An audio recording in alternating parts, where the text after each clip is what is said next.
Welcome everyone. सभी electrical and mechanical engineering students के लिए जो टॉप नॉच सॉफ्टवेयर्स है जिनके बारे में आप लोगों को नॉलेज होना जरूरी बनता है, उनके बारे में आप लोगों को कंप्लीट अपडेट बताई जाएगी। इस वीडियो को अगर आप अंत तक देखते हो तो 50 के मंथली सैलरी का जो हैक है वो चीजें भी मैं आप लोगों को समझाने वाला हूँ। तो वीडियो आपके मतलब की बनने वाली है, बहुत जबरदस्त इंफॉर्मेशन इस वीडियो में मिलने वाली है। अगर आप इस चैनल के बारे पहली बार आ रहे हैं तो प्लीज इस चैनल को सब्सक्राइब कर लीजिए ऐसे और ज्यादा अपडेट्स के लिए। सबसे पहले आप लोगों को समझना पड़ेगा कि ये कंपनीज काम कैसे करती है। तो जो भी कंपनीज दुनिया में है, सभी के सभी कंपनीज चार डिपार्टमेंट के ऊपर डिपेंड करती है। सबसे पहला डिपार्टमेंट है डिजाइनिंग एंड मॉडलिंग, अगला है रिपोर्टिंग एंड प्रेजेंटेशन, नेक्स्ट है analysis and simulation. Analysis and simulation जो है वो हर एक कंपनी का हार्ट रहता है। कम से कम नहीं तो 50 to 60% के आसपास जो कंपनी का एवरेज जो चलता है वो इसी डिपार्टमेंट के ऊपर चलता है। Last and not the list the programming department. देखो यहाँ पर मार्केटिंग सेल्स वगैरह को इंक्लूड नहीं किया गया, वो थोड़ा डिफरेंट बनता है, बट हाँ जो की टर्म्स हैं, जो 90 to 95% एक कंपनी के ग्रोथ में अपना योगदान देते हैं, वो है ये चार डिपार्टमेंट्स। तो अब एक एक डिपार्टमेंट को थोड़ा ध्यान से समझते हुए चलते हैं। सबसे पहले हम समझते हैं कि डिजाइनिंग एंड मॉडलिंग होता क्या है। यहाँ पर कंप्यूटर एडेड डिजाइन्स को क्रिएट किया जाता है, जहां पर आप कोई भी एक प्रोडक्ट कह लो या फिर कोई भी एक पार्ट कह लो, उससे पहले एज एन प्रोडक्ट क्रिएट करने से पहले उसका एक डिजाइन क्रिएट किया जाता है। समझ रहे हो? अगर एक क्रिकेट बॉल मुझे बनानी है तो उसका क्या डायमेंशन रहेगा, क्या उसके अंदर फिलिंग्स रहेंगी, कितने लेयर्स बनने वाले हैं, ऐसी चीजों का एक डिजाइन क्रिएट किया जाता है, ना कि एक्चुअल प्रोडक्ट पहले। समझ रहे हो? तो इंपॉर्टेंट पार्ट, और ये 30 to 35% एक कंपनी के ग्रोथ में अपना इंपॉर्टेंस देता है, वो है डिजाइनिंग सेक्टर। और अगर आपने इस सेक्टर को कॉन्कर कर लिया तो ऐसा कोई डिपार्टमेंट ही नहीं है दुनिया में जो बिना डिजाइनिंग के चले। यहाँ पर कुछ टॉप नॉच इंपॉर्टेंट सॉफ्टवेयर बनते हैं, जो कि है ऑटोकैड, सबको पता रहेगा, टॉप नॉच में आता है। मैकेनिकल और इंजीनियरिंग डिपार्टमेंट वाले बच्चों को सभी को पता है ऑटोकैड बहुत बड़ी चीज बनती है। उसके बाद है सॉलिड वर्क्स। सॉलिड वर्क्स भी उतना ही इंपॉर्टेंस रखता है, जबकि देखा जाए तो सॉलिड वर्क्स के अंदर आप लोगों को सिमुलेशन का भी एक बहुत बड़ा फैक्टर बन जाता है, तो आप सॉलिड वर्क्स को भी मिस नहीं कर सकते हैं। और अगले ये जो दो सॉफ्टवेयर है, ये भी सॉफ्टवेयर इंपॉर्टेंट बनते हैं, बट जो टॉप के दो सॉफ्टवेयर, अगर आपने ये दो सॉफ्टवेयर को सीख लिया तो 90% टाइम आपको कंपनी पिक करने ही वाली है, भले ही आप फ्रेशर क्यों ना हो। अब इन कोर्सेज को सीखना कैसे है वो भी मैं आप लोगों को फर्दर वीडियो में समझा दूंगा, बट आपको टॉप के दो, ऑटोकैड एंड हमारा सिमुलेशन सॉफ्टवेयर जो कि है सॉलिड वर्क्स, ये दो चीजों को सीखना ही पड़ेगा।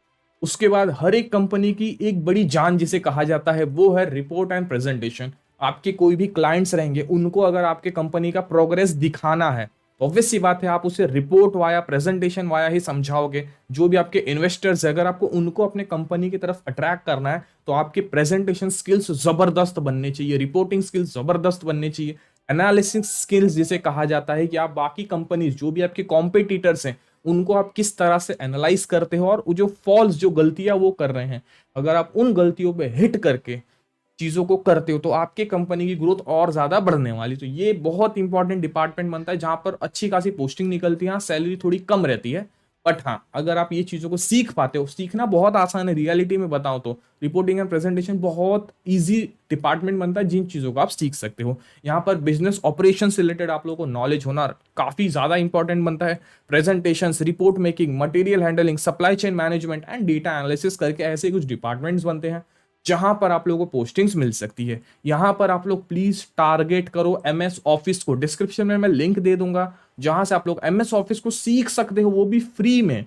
समझ रहे हो? यूट्यूब का भी हेल्प लेके आप चीजें सीख सकते हो। एमएस ऑफिस कभी नहीं जाने वाला, रियलिटी में कहा जाए तो एक्सेल सब कुछ बनता है, ठीक है? आज की दुनिया में एक्सेल को कोई नहीं हटा सकता। समझ रहे हो? तो एक्सेल को प्लीज आप लोग कॉन्कर करो, चीजों को सीखो, अंडरस्टैंड करो, आप लोगों के लिए काफी ज्यादा बेटर ये पार्ट बनने वाला है। एक्सेल सीखना कोई बड़ी बात नहीं है, आप 2-3 हफ्ते दे दोगे, बेसिक्स जान सकते हो, 3-4 महीने दे दोगे, you can become a master in excel. और एक्सेल हर डिपार्टमेंट में आता है, कोई भी डिपार्टमेंट ऐसा नहीं जो एक्सेल के बिना पे चल सकता है। समझ रहे हो? उसके बाद इसी का एक इंपॉर्टेंट पार्ट है जिसे कहा जाता है रिसोर्स मैनेजमेंट, जहां पर आप ईआरपी सॉफ्टवेयर को सीखते हो।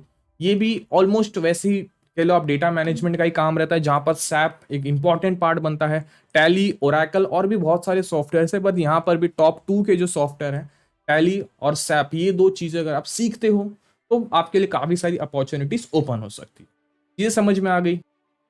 अब नेक्स्ट जिसे कहा जाता है हार्ट ऑफ एवरी इंडस्ट्री, जो है एनालिसिस एंड सिमुलेशन। जो आपने डिजाइनिंग एंड मॉडलिंग के अंदर आपने जो भी प्रोडक्ट्स को क्रिएट किया रहेगा, अब उन प्रोडक्ट्स के ऊपर आप लोग स्ट्रेस टेस्ट करते हो, टेम्परेचर टेस्ट करते हो, उनका परफॉर्मेंस को एनालाइज करते हो कि इस कंडीशन में वो ऐसे परफॉर्म करेगा, इस सिचुएशन में वो इस तरीके से रिएक्ट करेगा। उन चीजों को क्रिएट करके एनालाइज किया जाता है एनालिसिस एंड सिमुलेशन के अंदर।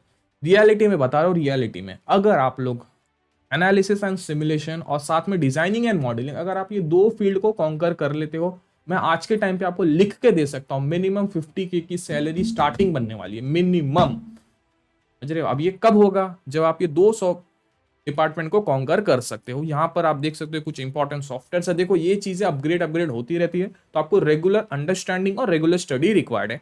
वैसे यहाँ पर भी आपको कुछ इंपॉर्टेंट सॉफ्टवेयर बन जाएंगे, जिन चीजों को अगर आप सीखते हो तो आप दो बड़े डिपार्टमेंट, और हर इंडस्ट्री इनके पीछे भागती ही भागती है। मैं जल्दी बहुत कुछ लेके आने वाला हूँ। मैकेनिकल स्टूडेंट्स के जितने भी बच्चे हैं, मुझे पता है कि आप लोगों ने बहुत समय से वेट किया है, बट अब नहीं, अब आपके लिए काफी सारी ओपनिंग्स बनने वाली है। तो यहाँ पर आप लोगों को सबसे टॉप पर आता है एंशियस।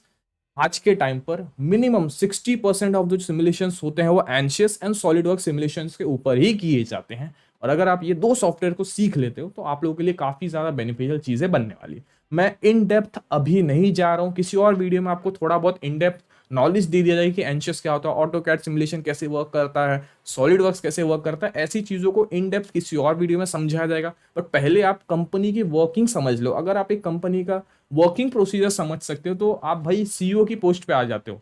समझ रहे हो? You can now create, develop, या फिर उस कंपनी को डुबाना आपके हाथ में बनने वाला है। ओके, तो यहाँ पर आप एंशियस टॉप नॉच, भाई इसको सीखना ही सीखने के लिए चाहिए। ये सॉफ्टवेयर थोड़े से हैवी बनते हैं, बट हाँ इनकी कोचिंग आपको ऑनलाइन ऑफलाइन दोनों माध्यम में मिल जाएगी। कैसे मिलेगी वो भी मैं आप लोगों को समझाता हूँ, टेंशन लेने की जरूरत नहीं। उसका सॉलिडवर्क सिमुलेशन आता है, सिमिलिंक आता है, ये भी काफी जगहों पर यूज किया जाता है। हाइपरमेश ये भी टॉप नॉच सॉफ्टवेयर बनता है। बट ये जो है भाई एंशियस, तो भाई गॉड गॉड लेवल का सॉफ्टवेयर बनता है। सॉलिडवर्क सिमुलेशन अगर आप करने को जाते हो, यहाँ पर अगर आपने सॉलिडवर्क सीखा रहेगा तो यहाँ पर आप उन चीजों को यूज कर सकते हो, तो काफी ज्यादा बेनिफिशियल बनने वाला है। उसके बाद आता है प्रोग्रामिंग लैंग्वेज। अब काफी सारे मैकेनिकल स्टूडेंट्स कहेंगे कि भाई प्रोग्रामिंग लैंग्वेज का क्या काम है? ठीक है, आज के टाइम पे मैकाट्रॉनिक्स हर जगह पर आ चुकी है। पीएलसी ले लो आप, हर जगह पर आ चुकी है। सीएनसी मशीन्स ले लो आप, हर जगह पर आ चुकी है। ठीक है, तो प्रोग्रामिंग जाने ही नहीं वाला, कुछ भी कर लो आप। ठीक है, यहाँ पर दो टॉप नॉच जो प्रोग्रामिंग सॉफ्टवेयर हैं, एक है पाइथन प्रोग्रामिंग, दूसरा है मैटलैब प्रोग्रामिंग। ठीक है, पाइथन प्रोग्रामिंग बहुत जगहों पर और भी यूज किया जाता है। आप ऐप डेवलपमेंट में जा सकते हो, आप वेबसाइट डेवलपमेंट में जा सकते हो, आप as an web developer work कर सकते हो। तो बहुत सारे डिपार्टमेंट बनते हैं जहां पर आप लोग वर्क कर सकते हो। वैसे ही मैटलैब हो गया, तो ये रियल टाइम एरेस को एनालाइज करने के लिए यूज किया जाता है। तो ये भी काफी ज्यादा इंपॉर्टेंट सॉफ्टवेयर बनता है। अब इन डेप्थ में नहीं जाऊंगा वरना वीडियो बहुत बड़ी बन जाएगी। ओके, तो ये कुछ इंपॉर्टेंट सॉफ्टवेयर हैं, कुछ इंपॉर्टेंट डिपार्टमेंट्स हैं जिनको आपको जानना बहुत ज्यादा जरूरी बनता है। अगर आपको सचमुच में लाइफ में कुछ करना है तो I will really really suggest कि आप लोग ये डिपार्टमेंट और इस डिपार्टमेंट को प्लीज टारगेट करो। रियलिटी में बहुत ओपनिंग्स आती है, लोग पागलों के जैसे इनको हायर करना चाहते हैं। बट दिक्कत क्या है कि यहाँ पर आपको सीखना बहुत पड़ता है, रियलिटी में बहुत पड़ता है। ठीक है, आपको रियल टाइम नॉलेज बहुत ज़्यादा ज़रूरी है। सैलरी आपको मिनिमम, अगर आप सिर्फ सिमुलेशंस के लिए जाते हो तो भी 35 to 40K तो आप मिनिमम मान सकते हो। डिज़ाइन एंड मॉडलिंग में भी ऑलमोस्ट इतना ही, 35 के आसपास आपको यहाँ पर सैलरी मिल सकती है। अगर आप दोनों चीज़ें सीखते हो तो मिनिमम 45-50 से अप ही जाने वाली सैलरी है। एक्सपीरियंस ले लोगे, थोड़ी बहुत इंटर्नशिप्स कर लोगे, थोड़ी बहुत जॉब्स में अगर आप चले जाओगे, आपका एक बार एक्सपीरियंस जब ग्रो हो जाएगा तो एज सच कोई कंपनी नहीं बची यार जो आपको पोस्टिंग्स ना दे। ओके, इंपॉर्टेंट चीजें समझ में आ गई। अब आपको सर्टिफिकेशंस कहाँ से लेने हैं? अब चाहो तो लर्न वन पे जा सकते हो, नीचे डिस्क्रिप्शन में मैं लिंक भी डाल दूंगा कि लर्न वन वगैरह से कैसे आप थोड़ी बहुत चीजें सीख सकते हो। कोर्सेरा टॉप नॉच बनता है, सर्टिफिकेट्स लोगे जॉब में भी यूज कर पाओगे। समझ रहे? यू कैन शो कि भाई मैं फ्रेशर नहीं हूं, मैंने सर्टिफिकेशंस किए हैं, ऑनलाइन की नॉलेज है मुझे, काफी सारी चीजें मैं बाहर के इंटरनेशनल लेवल की चीजें सीख चुका हूँ। ठीक है, आप लोग चाहो तो कुछ इंपॉर्टेंट हैकाथॉन्स वगैरह में भी पार्टिसिपेट कर सकते हो, वो भी काफी ज्यादा वैल्यूबल बनता है। कुछ आईआईटीज की तरफ से जो इंटर्नशिप्स आती है उनमें भी आप पार्टिसिपेट कर सकते हो। देखो सबका अपडेट चैनल के ऊपर मिल जाएगा, सब्सक्राइब कर लोगे, आप लोगों के लिए फायदेमंद बनने वाला। अपडेट समझ में आ गई? कुछ भी डाउट रहेगा नीचे कमेंट सेक्शन में पूछ सकते हो। आप किस डिपार्टमेंट से बिलोंग करते हो वो भी पूछ लीजिए, तो मैं उसके हिसाब से और भी बहुत सारी वीडियोस क्रिएट कर दूंगा। आज की वीडियो के लिए बस इतना ही था, मिलते हैं एक और नई वीडियो के साथ, और जय मैकेनिकल।